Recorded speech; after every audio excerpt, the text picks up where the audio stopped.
Ayan, kamusta ng mga kalahi? At katatapos lang natin magsagawa ng ritual. At yun nga, nagsimula tayo mag-ritual mga 5 p.m. At ngayon, oras natin ay 8:46. No? Actually, kumain na ako to ground method. Kasi parang super nakakaubos ng lakas. The reason why is parang itong napansin ko, supposedly when conducting rituals, dapat maging energetic afterwards, no? So, dati, pagka personal ang kahilingan, laging hirap makatulog. Kaya mas advisable mag-ritual ng umaga instead of gabi. So ngayon kasi hindi tayo nag-ritual, ito kasi yung ipangako ko, and then we are sending out energies paggabi. So ibig sabihin, ang ritual na sinagawa ko ay hindi para sa akin. Kaya parang nakakapagod siya. No? But anyways, gusto kong pag-usapan natin, wala akong ayos, importante ako. Gusto kong pag-usapan natin is yung ano ba ang palatandaan ng paano hindi ka ma-scam. Kasi nga may nagtatanong sa akin sa TikTok, no, na nagtatanong magkano ang servisyo or whatever, kayuma. Tapos parang sinabi niya, is paano ko malalaman na hindi kayo scammer? Medyo na-offend ako dahil kasi supposedly, aminin natin sa totoo, halos lahat ng mga taong na i-scam na nagpagawa ng kayuma sa iba, nagpatawa sa iba, eh sa atin pumupunta para magpagamot. No? Ipagpatuloy yung na-scam. And then at the same time, pag singilan na, sasabihin wala silang pera. Unang tanong ko sa sarili ko, anong meron, Panginoon? Meron na bakit kami ang takbuhan ng mga taong naloloko? Yes, naloko sila sa pag-ibig, naloko sila ng kanilang mga partner, pero nung humingi sila ng tulong sa iba, naglabas sila ng pera, naloko din sila ng mga gagamot. Hindi ko na issue kung makapagbayad kayo o hindi. Pero please, sana naman, maawa din kayo sa akin. No? Tutulungan ko kayo, willing akong tumulong sa iyo, pero tulungan niyo din ako na dahil kasi may pangangailangan din tayo, may mga bills din tayong dapat bayaran, di ba? At hindi libre ang buhay ngayon. So yung servisyo din namin ay hindi libre. Meron ding mga donation based, at may mga fixed price para maabot natin yung mga requirements o yung mga bills natin. Kasi may mga gastos talaga tayo. Gastos kumain, meron ng tubig, yung kuryente natin, yung internet, yung tubig. Pasalamat na lang ako dahil kasi walang bill dito sa bahay. Kasi bahay ito ay binigay sa akin ng tatay ko at nanay ko, no? So, naipamana natin. Ipinaayos lang natin. But anyway, para sa mga taong nagtatanong, paano ba malalaman na ikaw ay hindi scammer, na legit ka na nagbibigay ng pagkagamutan? No? Unang-una, siguro, yes, yung nakikita niyo yung mukha sa kanyang at video post at saka kung siya ay nagla-live stream. Kasi meron naman na nagla-live stream pero hindi nakikita ang kanyang mukha. Nakikita lang, halimbawa, kunyari dito yung altar lang, yung kamay lang na kilos. I know merong ibang reasons ang mga tao kung bakit ayaw niyang ipakita ang kanilang mukha, no? Sa mga practitioners. Nahihiya sila sa kanilang mga kaibigan na, mangkukul ka pala, gano'n. So, hindi nila inahakap maigi ang ginagawa nila. Kumbaga, banat kayo. Doon pa lang, makikita natin na sila ay manlilin lang, manloloko. Kasi, hindi nila maipagmalaki na ito yung ginagawa nila. Sila yung manggagamot. Na sila ay mangkukulam. Sabihin natin mangkukulam o manghuhula. So, malamang sila ay nasa reliyong Christian pa. Pero, marami naman kasi ngayon na katoliko din na nanggagamot. No? At hindi ko sinasabing masama sila. Ito sila yung mga nasa folk Catholicism na nag-oorasyon, nag-aanting, at saka nga, no, lihim na karunungan, which is sinasalutuhan ko sa kanilang katatagan na mag-practice. Kaya alam naman natin, sa simbahang katoliko or sa reliyong Kristiyano, ito ay bawal ayon sa kasulatan. No? At ako pumapanig ako sa kanila, sumasaludo sa kanila dahil tapat silang naglilingkod sa kapwa, no? Pag may nangailangan is tinutulungan talaga nila. Yun lang, ay hindi natin mailalahat na meron pa ring mga taong manloloko. Katulad sa akin dito sa TikTok, no? Sa TikTok, meron po tayong clone na hindi ko maireklamo, na hindi ko mai-report. Dahil kung magpo-post ako ng content, is dinidelete ni TikTok. No? Parang tinotolerate yata na magkaroon ng clone para malinlang ang mga tao na naniningil ako. Oh, ito, sa totoo lang, aminin ko, mas mababa ang kinukuha nilang pera sa mga tao. No? Kasi may isang minsan nagreklamo na siningil ako ng isang apo at mandaw. Pero nung sinek ko yung profile, hindi ako yon. Dadalawa lang ng video. Pero kung bibilangin niyo po ang video ko dito sa YouTube, sa TikTok ko, ay marami na po tayong video. No?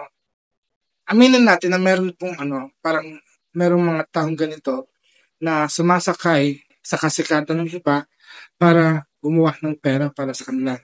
Ang masaklap lang is hindi naman ako yung tatrabaho para sa inyo.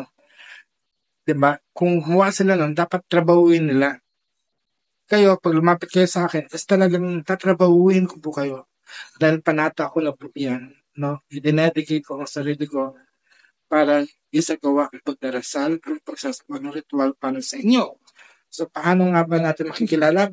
Sabi ko, kailangan merong mukha, yung pinakikita, at nag-update ng kanyang social media almost everyday. Pero ako, hindi naman masyadong ganon.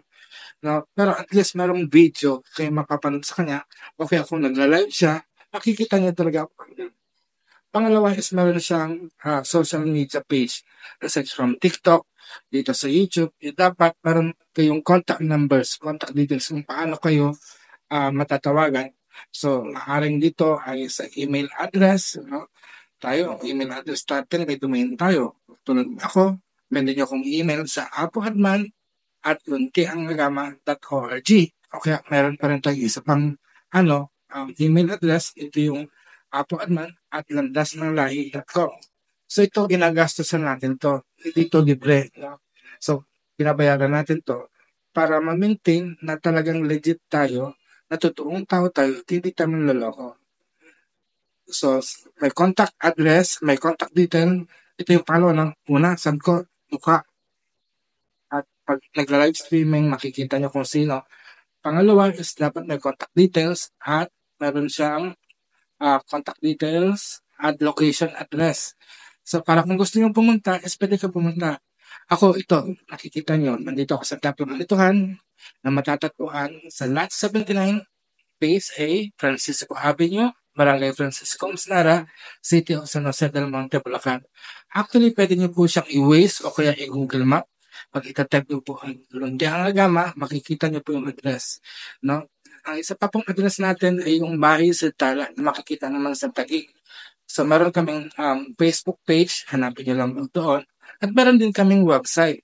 So, ibig sabihin yung website namin, binabayaran din namin yung domain para at least makilala kami na ito yung Ilip Academy, ito yung Luntiang Nagama or Landas ng Lay, at yung Bahay sa Tala. No?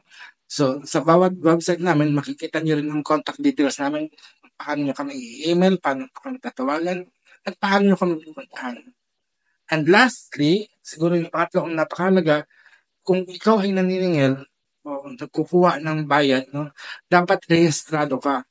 Kami ay rehistrado sa Securities and Exchange Commission at meron din kami rehistro, Certificate of Registration sa Bureau of Internal Revenue. So, ibig sabihin, ang organisasyon namin ay nagpabayad din ng bugis. At pwede kayong humingi ng resibo kung gusto nyo po. No? Meron po tayong mga resibo dito na i-issuean sa bawat serbisyo na inyong i-avail sa amin. I think ito yung napakahalagang mapag-isipan ninyo na makilala niyo po kung sino ang service provider ninyo. Kasi kahit sino na lang talaga sa ngayon, no, ay pwedeng maging tarot reader, pwedeng maging ritualist, pero ang tanong, may visa pa. Kaya iba na i-scam is dahil nga yung inilalapitan nila ay hindi nagpapanggap lang. Isa pang paraan para hindi kayo ma-scam 'no, kailangan magbayad kayo ng harapan.